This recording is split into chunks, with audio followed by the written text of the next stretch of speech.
दोस्तों, आजकल के मॉडर्न टेक्नोलॉजी जिन्हें देखकर हम सही में ये कह सकते हैं कि हम भविष्य में हैं। उन्हीं टेक्नोलॉजी से बने आजकल के ये आधुनिक इमारत जिनमें शामिल है दुनिया का सबसे लंबा और मशहूर इमारत बुर्ज खलीफा, जो कि 828 मीटर ऊंचा दुबई में स्थित दुनिया का अगला अजूबा बनने के काबिल है। ये इमारत सन 2004 से बनना शुरू हुआ था और 4 जनवरी 2010 को बनकर पूरा हुआ। और अगर हम समय में पीछे जाएं तो एक और ऐसा इमारत है जो कि बुर्ज खलीफा से भी ज़्यादा मशहूर है, आईफिल टावर, जिसे बनाने के लिए 10,100 टन का लोहा इस्तेमाल हुआ था, जो कि पेरिस में स्थित 1062 फीट ऊंचा संरचना है, जो कि एक वक्त में दुनिया के 7 अजूबों में से एक रह चुका है। और एम्पायर स्टेट बिल्डिंग के बारे में तो आप सब जानते ही होंगे। लेकिन भले ही ये जितने भी आधुनिक क्यों ना हो, आपको क्या लगता है ये कितने सालों तक टिक पाएंगे? 50, 100, 200 साल? लेकिन क्या आपको ये पता है कि दुनिया के दूसरे छोर में एक ऐसा भी इमारत है जो कि पिछले 4500 सालों से मौसम और वक्त की मार झेलते हुए अभी तक अपना शान बरकरार रखे हुए है? पिरामिड एक ऐसी संरचना जो कि अपने अंदर कई रहस्यों को समेटे हुए है, जिन रहस्यों को आजकल के साइंटिस्ट भी नहीं सुलझा पाए हैं। क्या आप ये जानते हैं कि पिरामिड क्यों बनाए गए थे या उनके बनाने के पीछे का रहस्य क्या था?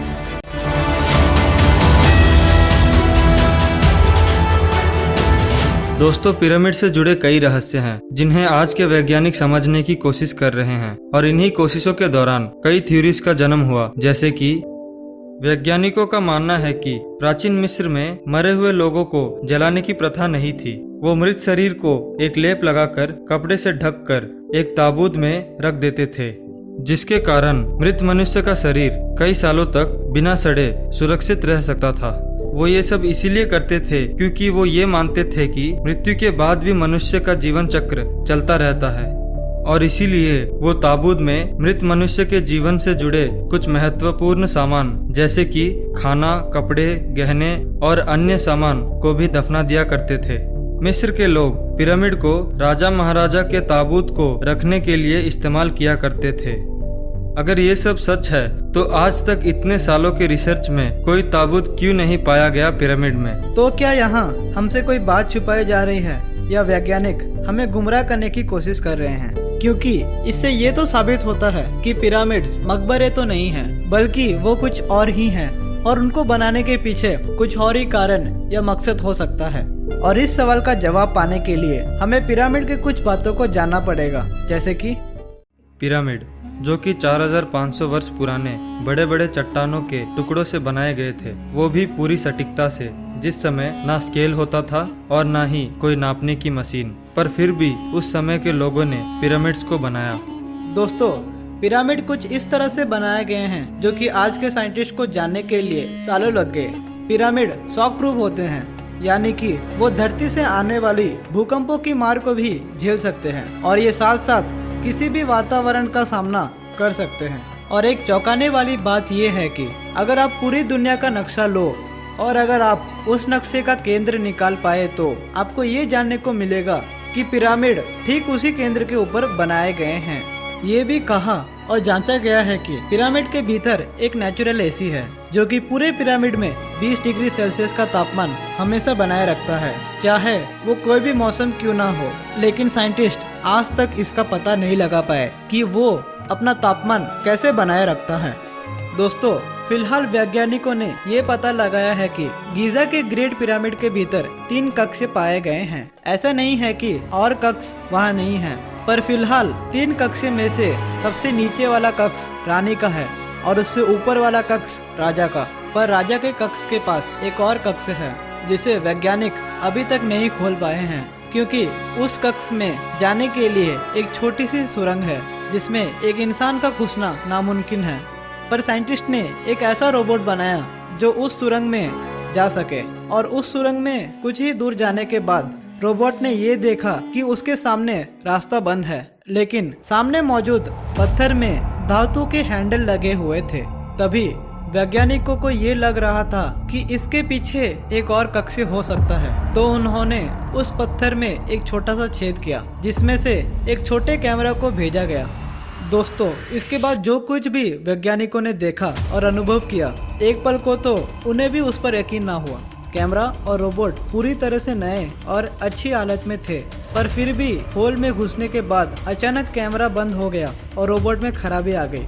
वैज्ञानिक कुछ समझ नहीं पा रहे थे, पर कैमरा बंद होने से पहले 1-2 तस्वीर ली गई थी, जिसमें उन्होंने एक और पत्थर देखा और उस पत्थर पर कुछ चित्र बने हुए थे, जो कि मिस्र का एक प्राचीन भाषा है, जिसे बाद में वैज्ञानिकों ने अध्ययन किया तो पता चला वो एक चेतावनी पत्र है, जिसमें एक श्राप का वर्णन हुआ है।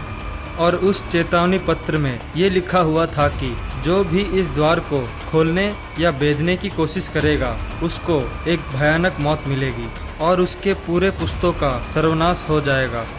जब इस बात का पता वहाँ के गवर्नमेंट को हुआ तो उन्होंने वहाँ रिसर्च करने पर रोक लगा दी और एक वारंट इशू किया, जिसमें ये लिखा हुआ था कि बिना परमिशन के वहाँ पिरामिड के अंदर कोई नहीं जा सकता और कोई भी रिसर्च नहीं कर सकता। इस श्राप के पीछे क्या कारण हो सकता है? ऐसा क्या है उस अनजान कक्ष में जिसकी रक्षा के लिए इतना भयानक श्राप लगाया गया था?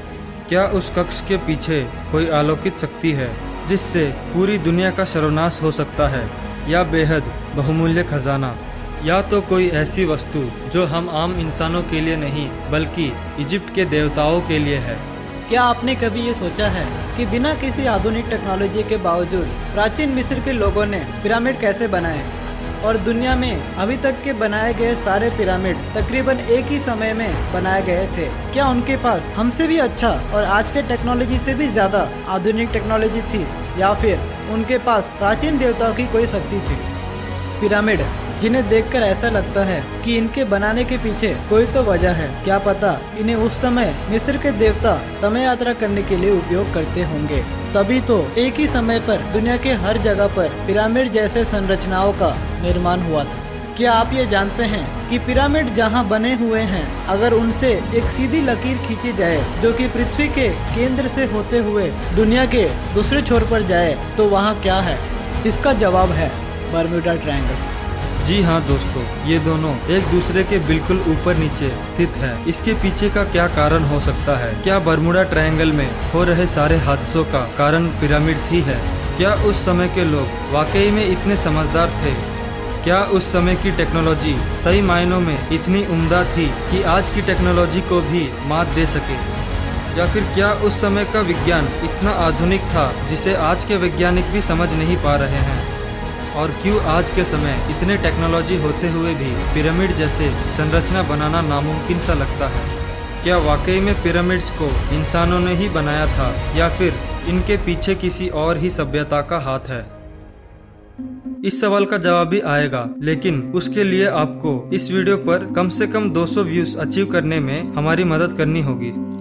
तो दोस्तों आज के लिए बस इतना ही। उम्मीद है आपको ये वीडियो देखकर अच्छा लगा होगा, और अगर हाँ तो इस वीडियो को लाइक और शेयर जरूर कर दीजिएगा, और इस टाइप का कंटेंट देखने के लिए इस चैनल को सब्सक्राइब जरूर कीजिएगा। मिलते हैं आपसे किसी और दिन किसी और वीडियो में, तब तक के लिए अपना और अपनों का ख्याल रखें।